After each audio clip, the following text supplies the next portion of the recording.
చంద్రాయణగుట్ట నియోజకవర్గం అభివృద్ధి లక్ష్యంగా నియోజకవర్గంలోని 10 డివిజన్లలో నాలలు, డ్రైనేజ్ విస్తీర్ణ పనుల కోసం ముఖ్యమంత్రి యనుమల రేవంత్ రెడ్డి, హైదరాబాద్ జిల్లా ఇన్ఛార్జ్ పొన్నం ప్రభాకర్ స్వయం కృషితో 300 కోట్లతో ప్రాజెక్టు మంజూరు చేయడంతో ఈరోజు శివాజీనగర్ ఫేజ్ 1లో చంద్రాయణగుట్ట నియోజకవర్గ ఇన్ఛార్జ్ బోయా నాగేష్ పనులను ప్రారంభించారు. ఈ సందర్భంగా చంద్రాయణగుట్ట నియోజకవర్గ ఇన్ఛార్జ్ బోయా నాగేష్ మాట్లాడుతూ, ఎన్నికల్లో ఓటమి అయినప్పటికీ నా మీద బాధ్యత ఉందన్నారు. సీఎం ఆదేశాల మేరకు నియోజకవర్గంలోని ప్రజలకు ఎక్కడైనా ఏదైనా సమస్య ఉంటే సమస్యలు నేరుగా నా దృష్టికి తెస్తే అనుక్షణం అనునిత్యం మీ వెంట ఉండి వాటిని పరిష్కారం చేస్తానని అన్నారు. మరియు చత్రినాక శివగంగా నగర్ ప్రాంతంలో 54 కోట్లతో బాక్స్ డ్రైనేజ్ పనులు జరుగుతున్నాయన్నారు. ఈ కార్యక్రమంలో సీనియర్ కాంగ్రెస్ నాయకులు, కార్యకర్తలు, స్థానిక బస్తీవాసులు పాల్గొన్నారు.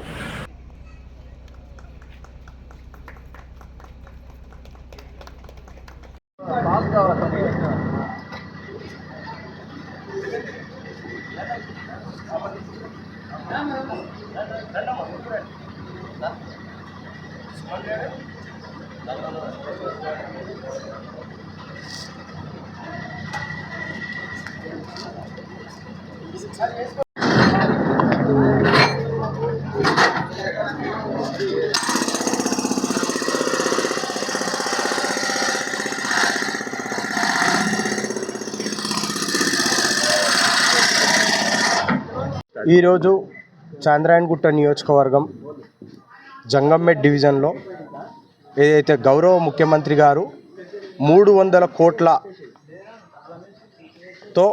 ఏదైతే ప్రాజెక్టు మొదలుపెట్టడం జరిగిందో గౌరవ మంత్రివర్యులు పొన్నం ప్రభాకర్ అన్న, అదేవిధంగా స్థానిక ఎమ్మెల్యే గారు వీళ్ళందరి స్వయం కృషితోని ఈరోజు చంద్రాయణగుట్ట నియోజకవర్గంలో దాదాపు 10 డివిజన్లలో ఈ యొక్క ప్రాజెక్ట్, ఎందుకంటే గతంలో వర్షాలు వచ్చి నాలల పక్కన ఉన్న ఇండ్లు మునిగిపోకుండా ఏదైతే హైడ్రా ఉండొచ్చు, అంతేకాకుండా మూసి డెవలప్మెంట్ ఉండొచ్చు. ఈరోజు చూసుకుంటే నియోజకవర్గాల అభివృద్ధి కోసం గతంలో ఎప్పుడో చేసిన అండర్ గ్రౌండ్ డ్రైనేజ్ సిస్టమ్ని పూర్తిగా మార్చే విధంగా ఈరోజు గౌరవ ముఖ్యమంత్రి వర్యులు కంకణబద్దులై హైదరాబాద్ నగరంలో పని చేయడానికి దాదాపు చంద్రాయణగుట్ట నియోజకవర్గానికి 300 కోట్ల రూపాయలు ఇవ్వడము మేము పాత బస్తీ బిడ్డలుగా, ఈ నియోజకవర్గ బిడ్డలుగా హర్షిస్తూ ఉన్నాము. ఇది ఇక్కడే కాదు, 10 డివిజన్లు చంద్రాయణగుట్ట నియోజకవర్గంలో గతంలో 7 ఉండే, ఇప్పుడు 10 డివిజన్లు అయినాయి. అంతటా కూడా ఈ యొక్క అభివృద్ధి ఫస్ట్ ఫేస్లో అండర్ గ్రౌండ్ డ్రైనేజ్ సిస్టాన్ని ఆధునీకరణ చేసి అది ఒక ప్రాజెక్టు ద్వారా ఎంత చక్కగా ఈ యొక్క పనులు ఉన్నాయంటే గతంలో నేను ఎప్పుడు కూడా ఇలాంటి పనులను చూడలేదు. ఇప్పుడు మనం స్థానికంగా ఉన్న ఏరియా ఎప్పుడు కూడా అభివృద్ధికి నోచుకోని ఏరియా కాబట్టి నేను ఎలక్షన్లలో ఓడిపోయినప్పటికీ నా మీద బాధ్యత ఉంది. మా గౌరవ ఎమ్మెల్యే గారు, అదేవిధంగా సీఎం గారి ఆదేశాల మేరకు ఈరోజు మా నియోజకవర్గంలో ఎక్కడైనా సరే ప్రజలు ఏమైనా సమస్యలున్నా దాన్ని వెంటనే నా ముందుకు తీసుకురండి.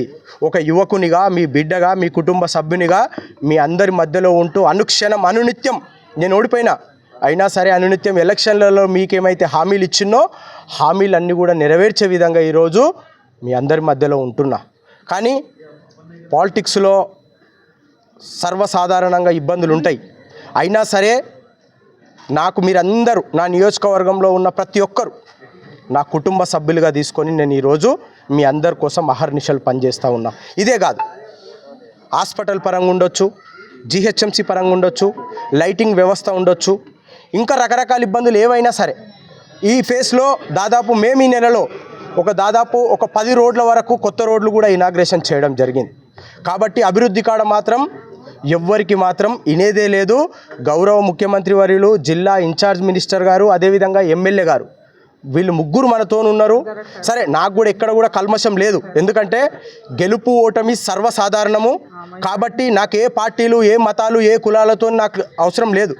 మీ మధ్యలో ఉంటా, మీ బిడ్డగా ఉంటా. ఈ అభివృద్ధి కోసం నేను ఎక్కడ రావడానికైనా సిద్ధమే. దయచేసి మీ అందరికీ